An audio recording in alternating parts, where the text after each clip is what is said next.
வியாழன் வணக்கம் நேத்ரா நிகழ்ச்சியின் இரண்டாவது கலந்துரையாடல் பகுதிக்குள் நாங்கள் வந்திருக்கின்றோம். இன்றைய இந்த இரண்டாவது கலந்துரையாடல் பகுதி முக்கியமான விடயங்களை உங்களோடு பகிர்ந்து கொள்ள இருக்கிறது. பொதுவாக இந்த தாய் சேய் நலம் பற்றி நாங்கள் பேசப் போகணும். அதிலும் இந்த தாய் சேயினுடைய பற்கள் பற்றிய சுகாதாரம் பற்றிய வாய் சுகாதாரம் பற்றிய ஒரு விழிப்புணர்வு நிகழ்ச்சியாகத்தான் இந்த பகுதி அமைய இருக்கிறது. இது சம்பந்தமான விடயங்களை எங்களோடு பகிர்ந்து கொள்வதற்காக முக்கியமான ஒரு வைத்தியரை டாக்டரை நாங்கள் இன்றைய தினம் கலையத்திலே சந்திக்க இருக்கின்றோம். பேராதனை பல்கலைக்கழகத்தினுடைய முன்னாள் சிரேஷ்ட விரிவுரையாளர், அதே போல் ஆசியாவின் பல் வடிவமைப்பு சங்கத்தினுடைய முன்னாள் தலைவர், அதே போல் இலங்கையின் ரொட்டரி மாவட்ட முன்னாள் ஆளுநராக பதவி வகித்த டாக்டர் விஜயகுமாரன் அவர்கள் தான் வருகை தந்திருக்கிறார். இவர்கள் சிறுவர் பல் வைத்திய விசேட நிபுணராக கடமையாற்றி கொண்டிருக்கிறார்கள். வணக்கம் டாக்டர். வணக்கம். எப்படி இருக்கிறீங்க? இருக்கிறோம். சரி, முக்கியமான ஒரு விடயம் அதாவது ஒரு மனிதனுடைய சுகாதாரத்தை அறிந்து கொள்வதற்கு அவனுடைய பற்களை வைத்து தெரிந்து கொள்ளலாம் என்று சொல்லப்படுகிறது. அந்த வகையில் பற்சுகாதாரம் வாய் சுகாதாரம் பற்றி, அதிலும் தாய் சேய் நலன் பற்றி, அவர்கள் பற்சுகாதாரம் பற்றி நாங்கள் பேச போகிறோம். ஒரு தாய் கருவுற்றதிலிருந்து பிள்ளை பிறந்தது முதல் அதன் பின்பு பிள்ளை பாடசாலைக்கு செல்வது வரையான காலப்பகுதியிலே எவ்வாறான பிரச்சனைகள் வரும் என்பது தொடர்பாக என்று நாங்கள் பேச இருக்கின்றோம். இந்த விடயங்களை பேசுவதற்கு முன்பு சர்வதேச ரொட்டரி நிறுவனத்துக்கும் இந்த தாய் சேய் நலன் பற்றிய இந்த ஆரோக்கியம் பற்றிய விடயத்திற்கும் என்ன தொடர்பு இருக்கிறது டாக்டர்? அது நல்ல ஒரு கேள்வி. முக்கியமாக இந்த ரோட்டரி சர்வதேச நிறுவனம் வந்து முக்கியமாக 7 திட்டங்களை ஒழுங்கு பண்ணியிருக்கிறார்கள். அந்த மக்கள் பரிய மக்களுக்காக உதவி செய்வதற்காக அந்த திட்டங்களை வகுத்திருக்கிறார்கள். கிட்டத்தட்ட 200 நாடுகளில் ஒரு 35,000 ரோட்டரி கழகங்கள் சேர்ந்து தான் இந்த திட்டங்களை செய்கிறார்கள். சர்வதேச அளவில் செய்து கொண்டிருக்கிறார்கள். இது வந்து சர்வதேச நிறுவனத்தினால் வழிவகுக்கப்பட்டது. அதில் முக்கியமாக இந்த 7 திட்டங்களும் அதாவது கல்வி சம்பந்தமாகவும், மற்றது குடிநீர் சம்பந்தமாகவும், மற்றும் சுகாதார நோய்கள் அதை தடுப்பு முறைகளை எப்படி செய்வதற்காகவும், மற்றும் தாய் சேய் நலம் செய்வதற்காகவும், மற்றும் சூழல் சம்பந்தமாகவும், மற்றது சமாதானத்தை உட்படுத்துவதற்காகவும், மற்றும் அந்த சிலவர்களுடைய அவர்களுடைய வேலைகளை அவர்களுடைய அந்த திறமையை பொறுத்து அதற்கான தொழில்களை தொடர்ந்து செய்வதற்கான முறை அப்படியான 7 திட்டங்கள் இருக்கின்றது. அப்போ இந்த திட்டம் வந்து இந்த மாதத்துக்கு, அதாவது ஜூலை மாதத்துக்கு இந்த தாய்மையும் தாய் சேய் நலனை பெற்றுவதற்காக ஒழுங்குபடுத்தப்பட்ட மாதமாக இருப்பதனால் உலக நாடுகளில் எல்லா ரோட்டரி சங்கங்களும் இதற்கான திட்டங்களை சேவை செய்து வருகிறார்கள். இப்போது தாய் சேய் நலனுக்கு முக்கியத்துவம் கொடுத்து இப்போது அதனை முன்னெடுத்து வருகிறார்கள், அமல்படுத்தி இருக்கிறார்கள். முக்கியமான அவர்களுடைய 7 திட்டங்களில் இதுவும் ஒரு முக்கியமான திட்டமாக இருக்கிறது. சரி, இனி நாங்கள் முக்கியமான விடயத்துக்கு வருவமாக இருந்தால், இந்த பொதுவாக 2வது படம், சரி, பொதுவாக ஒரு பிள்ளை பிறந்த பின்பு பிள்ளையினுடைய பற்சுகாதாரம் பற்றி பேணுவது சாதாரண விடயம். ஆனால் ஒரு தாய் கருவுற்றதிலிருந்து வாய் சுகாதாரத்தை ஏன் அவர் கடைபிடிக்க வேண்டும்? அது முக்கியமாக தாயுடைய படங்கள் 2வது படம். முக்கியமாக தாய் வந்து கருவுற்று இருக்கும் போது அவர்களுடைய பிள்ளை வந்து உள்ளுக்குள்ளே வளர தொடங்குகின்றது. சில மாதங்கள் தொடர்ந்த பிறகு இந்த படத்தை பார்த்துக்களால் இந்த மாதங்களை சில மாதங்களில் அந்த பிள்ளைகள் வளர்ந்து வர தொடங்கும். வரும் பொழுது இந்த தாயுடைய வாய் வந்து சுத்தமாக சுகாதாரமாக இருந்தால்தான் இந்த அதனுடைய வளர்ச்சி நல்லா இருக்கும். இந்த படத்தில் பார்த்தீங்கன்னு சொன்னால், இந்த படத்தில் இந்த அவருடைய இந்த பற்களினுடைய முரசு அவ்வளவு பழுதாக போயிருக்கின்றது. கணக்கு கிருமிகள் இருக்கின்றது. இந்த கிருமிகள் வந்து இரத்தத்துக்குள்ளாக சேர்ந்து அந்த கருவை போய் அடையக்கூடிய சான்சல் எல்லாம் இருக்கின்றது. மறுபடியினாலே அது எப்படியாக தாக்கும் என்பதை பற்றி நாங்கள் சரியாக கூற முடியாது. ஆனால் தாக்கத்தை பொறுத்து அந்த பிள்ளைகளுடைய வளர்ச்சி பாதிக்கப்படலாம். அதனால்தான் இலங்கையில் எங்களுடைய சுகாதார நிறுவனம், அந்த சுகாதார திணைக்களம் அவர்கள் அந்த இந்த சின்ன வாயில் இந்த வயிற்றில் பிள்ளைகள் இருக்கும் பொழுது அந்த காட்டை ஒரு காட்டை ஒரு அட்டை கொடுத்திருக்கிறார்கள். அந்த அட்டையிலே பல் வைத்தியரை சந்தித்து அதை உறுதிப்படுத்த வேண்டும், இந்த தாயுடைய வாய் சுத்தமாக இருக்கின்றதுன்னு சொல்லி. ஸோ அதை தொடர்ந்து செய்கிறார்கள். ஆனபடினாலே இதை தாய்மார்கள் கர்ப்பிணியாக இருக்கும் பொழுது கட்டாயமாக அவரோட வாய் சுகாதாரம் பேட வேண்டும். அப்படி அவர்கள் கருவுற்றிருக்கின்ற போது, கர்ப்பிணியாக இருக்கின்ற போது சரியான முறையிலே வாய் சுகாதாரத்தை பேணாத சந்தர்ப்பத்திலே எப்படியான பிரச்சனைகள் தாய்க்கும் சரி கருவில் இருக்கின்ற அந்த கருவுக்கும் குழந்தைக்கும் வருவதற்கான வாய்ப்புகள் இருக்கின்றன? முக்கியமாக இந்த தாய் அவருக்கு பற்சூத்தை வந்திருந்துச்சுன்னு சொன்னால் அடுத்த படம் பற்சூத்தைகள் இருந்து சொன்னால் இந்த படத்தை பார்த்தீங்கன்னு சொன்னால் பற்சூத்தை மற்றது முரசும் நிறைய கிருமிகள் இருக்கின்றது. இந்த கிருமிகளான தாய்க்கு வலி எடுக்க தொடங்கும். இந்த வலி எடுக்க தொடங்கினோடனே அவங்களோட வயிற்றில் இது பிள்ளையும் இருக்கின்றது. இந்த வலி அது இந்த கிருமிகளும் போக சான்ஸ் இருக்குது. அப்போ அப்படினால இந்த வலி தாங்க முடியாமல் இருக்கும்.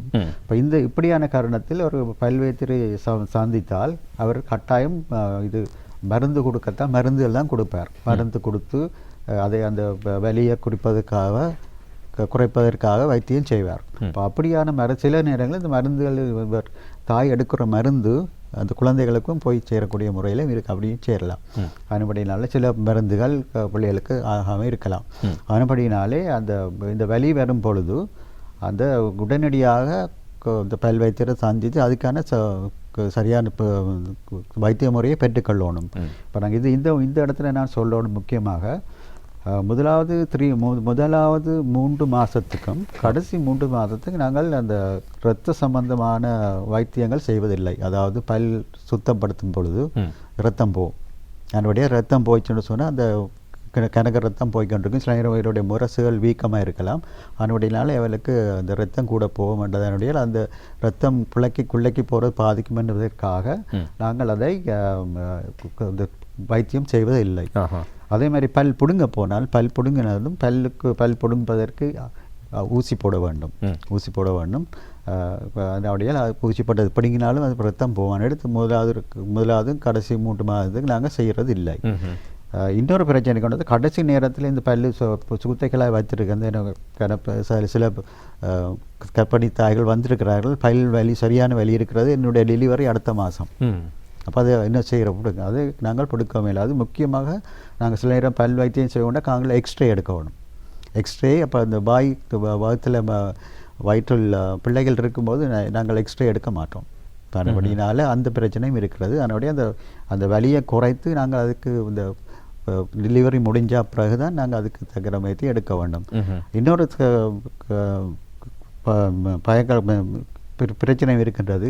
தச்சிலாக அந்த ஊசி போடும்போது அந்த ஊசி வலியினாலே அந்த கடைசி மாதத்தில் டெலிவரி கூட நடக்கலாம். அந்த பெயின் தாங்க முடியாது இருக்கும். அதனுடைய நாங்கள் முதல் 3 மாதம் கடைசி 3 மாதம் நாங்கள் இப்படியான வைத்தியம் செய்கிறதில்லை. அப்போ அப்படியான நேரத்தில் இப்போ நாம் வச்சுக்கொள்ளும் ஒரு கருவுற்ற தாய்க்கு நீங்கள் அந்த பெயினை குறைக்கிறதுக்கான பெயின் கில்லரோ ஏதோ அந்த பெரிய சிகிச்சை அளவுக்கு போகாமல் நீங்கள் அதை கட்டுப்படுத்துறது மருந்து கொடுக்குறீங்க. அதுக்கும் சரி வரலன்னா என்ன செய்கிறது டாக்டர்? அது எப்படி நாங்கள் அதை சரி பண்ணி அதை அந்த வலியை குறைத்து அதுக்கு சரியான முறைகளை பல் பிடுங்கிறது அவ்வளவு முக்கியமான ஒரு நல்ல ஒரு உசிதமான காரியமே இல்லை. அதனுடைய கட்டாயம் நாங்கள் அதை வச்சு நாங்கள் டெலிவரி பார்த்து அதுக்கான வைத்திய முறைகள் இருக்கின்றது. அந்த வலிகளை குறைப்பதற்கும் அது அப்படியான தற்காலிக முறையில் நாங்கள் அதை செய்து கொள்ளலாம். இதுக்கு சரியான முறை என்னன்னு சொன்னால், இப்போ கரு உருவத்துக்கு பிளான் பண்ணுற நேரமே எங்களுடைய வாய் சுகாதாரம் பற்றி பெண்கள் அதுக்கு கவனம் எடுத்துக்கொள்வது நல்லது. அதுதான் அவர்கள் அந்த அரசாங்க சுகாதார திணைக்களம் அந்த காட்டை மெயின்டைன் பண்ணி வாரார்கள். அது அந்த கட்டாயம் எடுத்து செய்து கொள்ள வேண்டும் என்று சொல்லி அதனுடையால் அதிகமான கற்பணிகள் அதை செய்கிறார்கள். இருந்தாலும் அதை சில நேரத்தில் தவறிவிட்டு பிரச்சனைகளுக்கு மாற்றப்படுகின்றார்கள். எனவே பெண்களே பிள்ளைகளை பெற்றுக்கொள்ள நீங்கள் ஐடியா பண்ணுகின்ற போது உங்களோட வாய் சுகாதாரம் பற்றியும் அதிகமாக கவனம் எடுத்துக்கொள்வதுதான் சால சிறந்ததாக இருக்கும். சரி, இப்போது குழந்தை பிறக்கிறது என்று வைத்துக்கொள்ளும். குழந்தை பிறக்கின்ற சந்தர்ப்பத்திலே அந்த பிள்ளைக்கு பிறந்தவுடன் இப்படியான வாய்களிலே பிரச்சனைகள் ஏற்படுவதற்கான வாய்ப்புகள் இருக்கின்றனவா? சரி, அடுத்த படத்தை பார்ப்போம். முக்கியமாக இந்த தாய் கற்பணிமார்கள் இன்னும் பிள்ளை பிறந்தவுடன் அதன் பிறகு அதுக்கு என்ன நடக்க போகிறோன்னு ஒருத்தருக்கும் தெரியாது. சில வேளைகளில் இந்த பிள்ளைகள் இந்த படத்தை பார்த்தீங்கன்னு சொன்னால் பிள்ளைகள் வந்து பிறக்கும் பொழுதே இந்த ஒரு பல்லு கொண்டு வந்திருக்கும், ஒரு பல்லு அது 2 பல்லு வந்திருக்கும். இப்போ இந்த பல்லு வந்து இதை தாய் உடனே கண்டுபிடித்து விடுவார்கள். கொடுத்த உடனே இது இப்போ இந்த படத்தில் இருக்கிற அப்படி ஒரு 10 நாட்கள் அல்லது 14 நாட்களுடைய படங்கள்லாம் நிலை இருக்கின்றது. இப்போ இப்படியான தருணத்தில் இந்த பல்லு வந்து உறுதியான பல்லு இல்லை, அப்படி ஆடிக்கொண்டு இருக்கும். அந்த பல்லு ஆடிக்கொண்டு சொல்லி ஒரு முட்டை கோது மாதிரி இந்த கீழே நான் பிடிங்கிற பல்லு பார்த்தா தெரியும், ஒரு முட்டை கோது மாதிரி அதில் ஒட்டிக்கொண்டு இருக்கும். இதில் இது இப்படி இருக்கிறதால பிரச்சனை என்னன்னு சொன்னால் அந்த பல்லு வந்து எந்த இந்த பிள்ளை வந்து பால் குடிக்கும் பொழுது அது அந்த துண்டு அப்படியே கலண்டு போகலாம், வாய்க்குள்ளே போகலாம். வாய்க்குள்ளே போனால் பரவாயில்ல, அது அப்படியே இந்த உடலுக்குள்ளால் போயிடும். அது அந்த நுரையீரலுக்குள்ளே போயிட்டு சொன்னால் அது அவங்களுடைய லைஃப் வந்து அவங்களோட உயிருக்கு ஆபத்து. மறுபடினாலே நாங்கள் இப்போ இவர் கண்ட உடனே அந்த மெட்டர்னிட்டி அந்த டாக்டர் அவருடைய டாக்டர் பார்த்து உடனடியாக எங்களிடம் அனுப்புவார்கள் இதற்கான வைத்திய முறையை செய்ய சொல்லி. அப்போ நாங்கள் அவரோட பேரண்ட்ஸோட அவையோட அம்மா பேரண்ட்ஸோட கதைச்சு அவைகளை சொல்லி நாங்கள்லாம் கொடுக்கணும். அப்படி இதுதான் பிரச்சனை, இது பிள்ளைங்க இது கலண்டு போனால் பிள்ளைங்க இருந்தால் பிரச்சனை எதுன்னு சொல்லப்போ அவையை டிசைட் பண்ணி அப்போ அது முக்கியமாக நாங்கள் அதிகமாக பிடிங்கித்தான் வர்றோம். பிடிங்கினா உடனே அது பிரச்சனை இல்லாமல் இந்த தாய்க்கு பாலை கொடுத்து கொண்டிருக்கலாம். அந்த பிள்ளைக்கு அந்த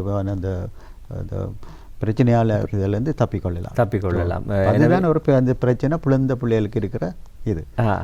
மற்ற இன்னொரு பிரச்சனை எனக்கு வந்து இந்த பிள்ளைக்கு பிளந்த பிள்ளை இந்த நாக்கு இருக்குல்ல, நாக்குக்கு கீழே ஒரு சவ்வு இருக்கு. அந்த படத்தை பார்த்தா அடுத்து பார்த்தா தெரியும். அந்த நாக்குக்கு கீழால் ஒரு சவ்வு இருக்கின்றது. அந்த படத்தை பார்த்தீங்கன்னு சொன்னால் நாக்குக்கு கீழே ஒரு சவ்வு, அந்த சவ்வு வந்து நல்லா ஒட்டி இருக்கும். நாக்கும் அந்த சவ்வு நல்லா கூடவே இருக்கும். அப்போ இந்த பள்ளி வந்து இந்த நாக்கை வழியால் நீட்ட இல்லாது. ஏன்னா அந்த நாக்கு வந்து கட்டாயம் நீட்டவனும் அந்த பாலை உறிஞ்சி குடிக்கிறதுக்கு. அடுத்த படத்தை பார்ப்போம், அடுத்த படத்தில் இருந்து விளங்கும். அப்போ ஆனபடினாலே அந்த பிள்ளை வந்து தேவையான பால் குடிக்க முடியாது. அடுத்த படத்தில் பார்த்தா தெரியும். அதில் கடுவாக காட்டியிருக்காது. இந்த இதில் பார்த்தீங்கன்னு சொன்னால் முதலாவது இந்த பக்கத்தில் இருக்கிற படத்தில் இப்போ நோமனால் உள்ள பிள்ளை உண்டு, பால் வந்து சரியாக குடிச்சுக்குவாங்க. நாக்கை வழியால் நீட்டி அந்த மார்பத்தில் தேவையான முலையில் கொடுத்து பிடிக்கிறார்கள். அது ரெண்டாவது அடுத்த படத்தில் பார்த்தீங்கன்னு சொன்னால் அந்த பிள்ளை வந்து நாக்கை வழியால் நீட்ட இல்லாது, எடுத்து அதை பால் அதை பிடிச்சி குடிக்க முடியாது. அப்போ அதை குடிக்க முடியாது இருக்கும். அப்படியான பிள்ளைகளுக்கு தேவையான சத்து பால் அருக முடியாது. மற்றது அவருடைய எடையும் குறைந்து குறையும். அப்படியான கட்டங்களில் நாங்கள் அதுக்கு தக்க மாதிரி அந்த சவை வெட்டுற முறையில எல்லாம் இருக்கிறது. முந்தி தான் வெட்டுறது, இப்போ எல்லாம் இந்த லேசர் முறையால் அதில் அவ்வளோ வலி இல்லாமல் செய்து கொள்ளலாம். அந்த நாக்கு வந்து வழியாக அந்த சவை கொஞ்சம் எடுத்து விட்டால் அந்த நாக்கு வழியால் வரும், அப்போ செய்து கொள்ளலாம். இப்போ இதெல்லாம் சரியான நார்மலாக இருக்கிற அந்த பிரச்சனை. சில பேருக்கு இப்போ இந்த முக்கியமாக இந்த ப்ரோக்ராம் நான் இதை சொல்கிறேன்னு சொன்னால் இது அந்த பேரண்ட்ஸுக்கு ஒரு அந்த பெற்றோருக்கு ஒரு விழிப்புணர்வு இருக்க வேண்டிய. அப்போ இப்படியான பிரச்சனைகள் இருந்தால் உங்களோட பிள்ளைகள் பால் குடிக்கிறது பிரச்சனைகள் இருந்தால் உங்களோட டாக்டரை சந்தித்து அதுக்கான இதில் கேட்டுக்கொள்ளலாம். இப்போ அந்த பிரச்சனை இருக்கு. பிள்ளைக்கு தேவையான பால் கிடைக்காத சந்தர்ப்பத்தில் குழந்தைக்கும் பிரச்சனை, அது தாய்க்கும் பிரச்சனை. இது வந்து உடனே பிள்ளை வரைக்கும் நேட்டல் டூத்ன்னு சொல்கிறாங்க. இன்னொரு பள்ளி இருக்குது, அது நியோநேட்டல் டூத்ன்னு சொல்லி ஒரு கொஞ்சம் காலம் போனோன்னே அந்த பல்லு முளைச்சிரும். அந்த நார்மல் பல்லு முளைக்கிறதுக்குள்ள குறைஞ்சி அது கொஞ்சம் உரமான பல்லு, அது கழுதில் கலராது. இப்போ அந்த பல்லு இருக்கிறதால பிரச்சனைன்னு சொன்னால் தாய்க்கு பால் கொடுக்கறது பிரச்சனையாக இருக்கும். என்றால் அது உரமாகாமல் இருக்கிறபடியால் அது அந்த பிள்ளையுடைய நாக்கையும் துவால் இது நாக்கிலையும் புண்வரப்பாக்கும், சொண்டில் புண்வரப்பாக்கும். அது மட்டும் இல்லாமல் தாயுடைய அந்த இதில் இதுக்கு அது அடுத்த படம். தாயுடைய பால் குடிக்கக்கூடிய முறையும் பிரச்சனையாக இருக்கும். எந்த பால் குடிக்க அதில் அந்த முளைப்பாகத்தில் கூட புண்ணு வந்து பால் கொடுக்க முடியாது. அதனுடைய அதுக்கு அந்த நேரத்தில் நாங்கள் இந்த பல்லை சொல்லி அதை எடுத்து விட்டால் அந்த பிரச்சனைகள் வராது. இப்போ இதுதான் அந்த பிள்ளைகள் பிறந்த உடனேயும் ஒரு கொஞ்ச காலத்துக்கும் இந்த பிரச்சனை தவிர வேறு பிரச்சனை வருவதற்கு வாய்ப்புகள் இல்லை.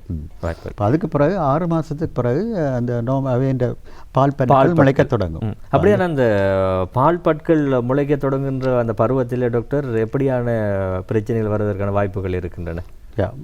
பால் பல்லில் அதிகமாக 6 மாதத்தில் முளைக்க தொடங்கும். அப்படி 24 மாதத்தில் எல்லா பற்களும் சேர்ந்து வந்துடும்.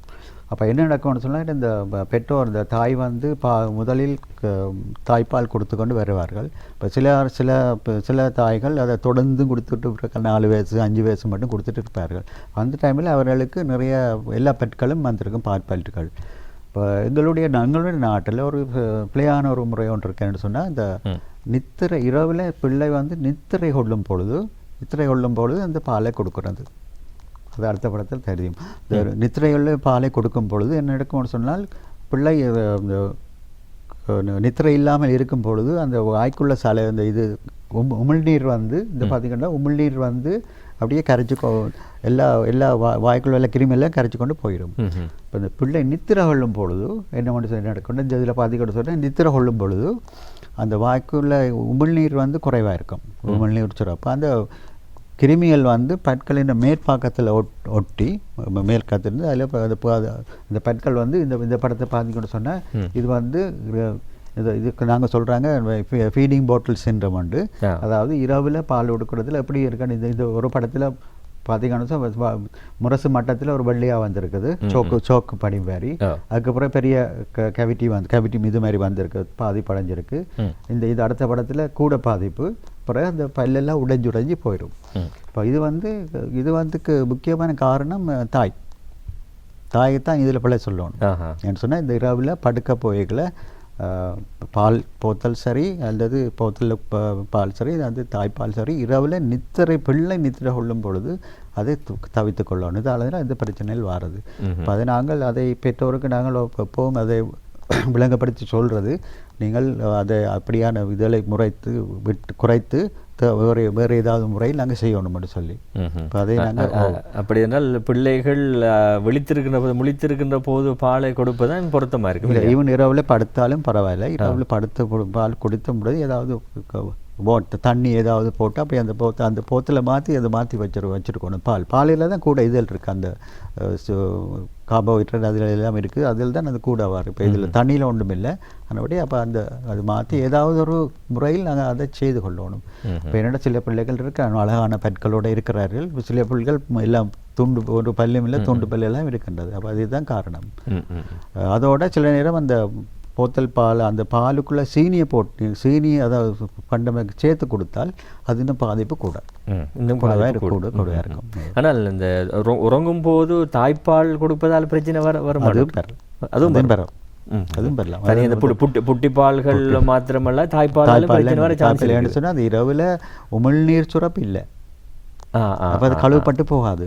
சரி அதான் இது கழுவுப்பட்டு நாக்கு அந்த பற்கள் வந்து பழுதடைகிறது உள்பக்கம் இல்லை, இல்லை வெளிப்பக்கம் அந்த முரசு பக்கம் இது சொண்டு பக்கமாக இருக்கிற படத்தில் இருக்கும். என்னென்னு சொன்னால் அதில் சலைவாவில் கழுவுப்படாமல் இருக்கும்.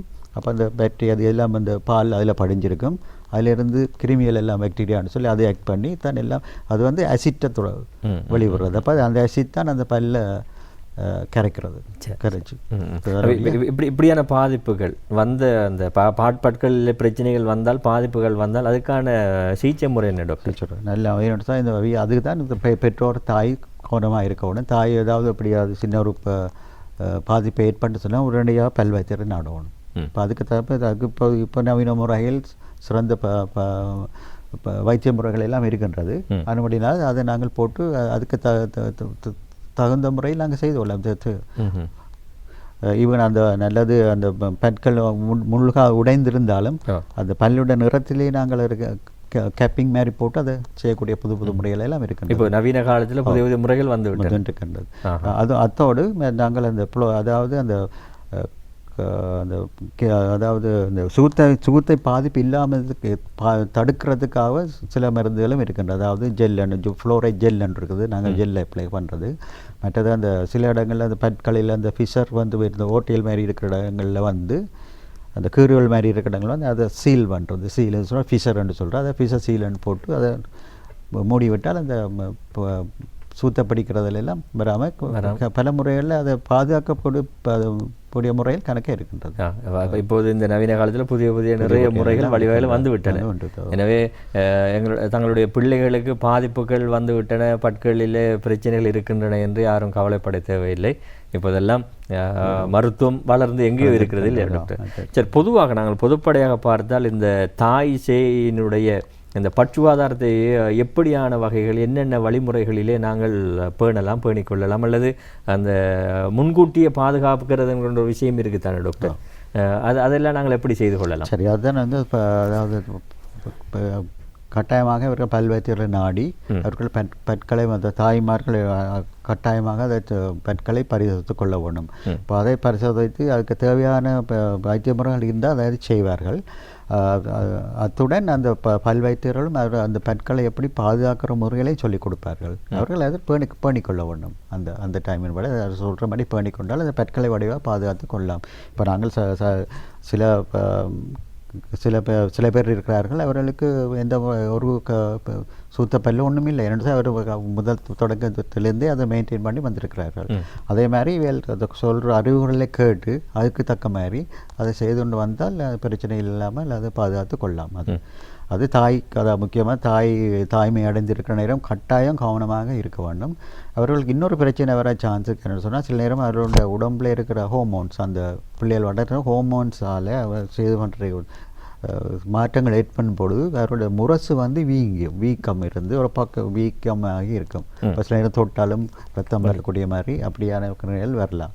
இப்போ அதுக்கெல்லாம் நீங்கள் அது அப்படியான நிலையில் நீங்கள் பல் வைத்தியரை நாடி அதுக்கான சிகிச்சை முறையில் அதுக்கு செய்து கொள்ளலாம். ஏன்னு தான் அந்த இப்போ பொக்கெட் மாதிரி வந்து சொன்னால் அந்த கிருமிகள் போய் நிற்கும். அப்புறம் அந்த இடங்களில் சூத்தியலம், அந்த பூச்சியலம் அது சூத்த பிடிச்சிருக்கும். அப்படியான காரணங்களாம் இருக்கின்றது. அது எல்லாருக்கும் வராது, சிலருக்கு மட்டும் அந்த வீக்கம் வந்து அப்படியான பிரச்சனைகள் இருக்கின்றது.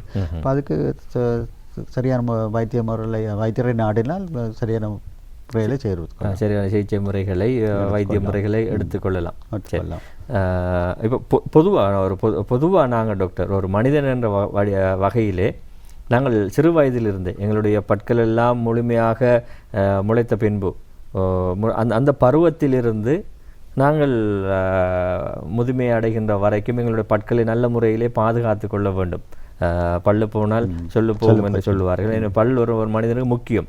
ஒரு மனிதன் அழகுக்கும் சரி, பேச்சுக்கும் சரி, பல் மிக முக்கியமான ஒன்றாக இருக்கிறது. அந்த வகையில் பொதுவாக இந்த பல்லை நாங்கள் எந்த முறையில் சிறு வயதிலிருந்து பராமரிக்க வேண்டும்? சரி, சொன்ன மாதிரி இந்த சிறு வயதில் அந்த நம்ம படங்களை காட்டின மாதிரி சிறு வயதில் கட்டாயமாக அவருடைய தாய் தான் முக்கியமாக பார்க்கணும். தாய் பேர் அவருடைய அப்பாவும் பார்த்துக்கொள்ளலாம்.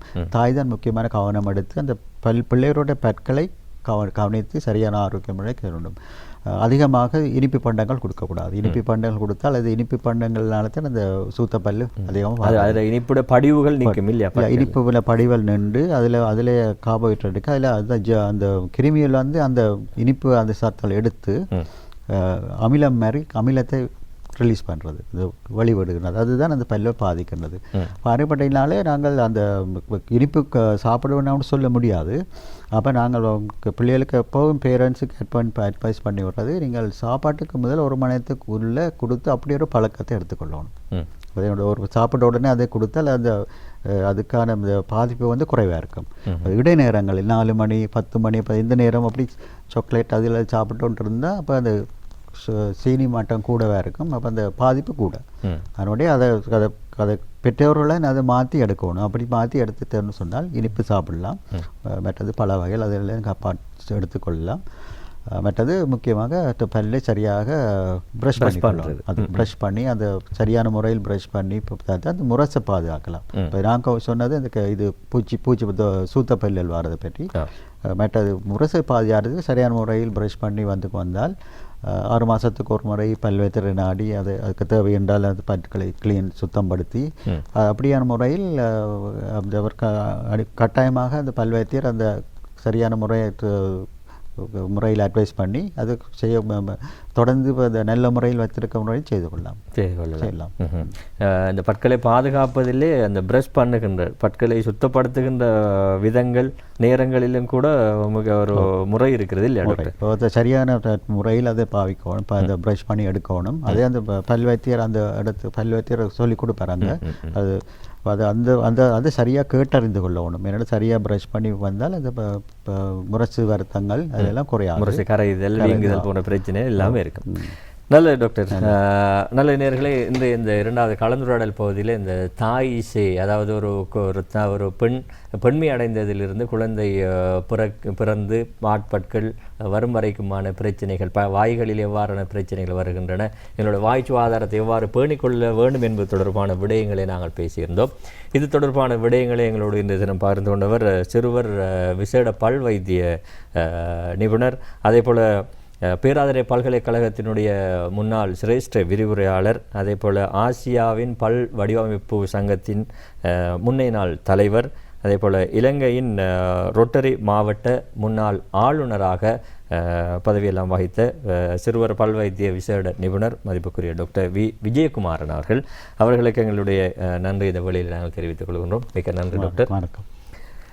சார், நேயர்களே, இந்த அளவோடு இந்த வணக்கம் நேத்ரா நிகழ்ச்சியை நாங்கள் நிறைவு செய்து கொள்கின்றோம். மீண்டும் மற்றொரு நிகழ்ச்சியில் உங்கள் அனைவரையும் சந்திக்கும் வரை தயாரிப்பாளர் கேசவன், அதே போல் அவருக்கு உதவியாக இருந்த ஷஜா, இணைய தொழில்நுட்ப technical officers, cameraman, set makeup என்று எல்லோரையும் நாங்கள் நினைவு கூர்ந்து விடைபெற்றுக் கொள்கின்றோம். மீண்டும் சந்திப்போம். நன்றி, வணக்கம்.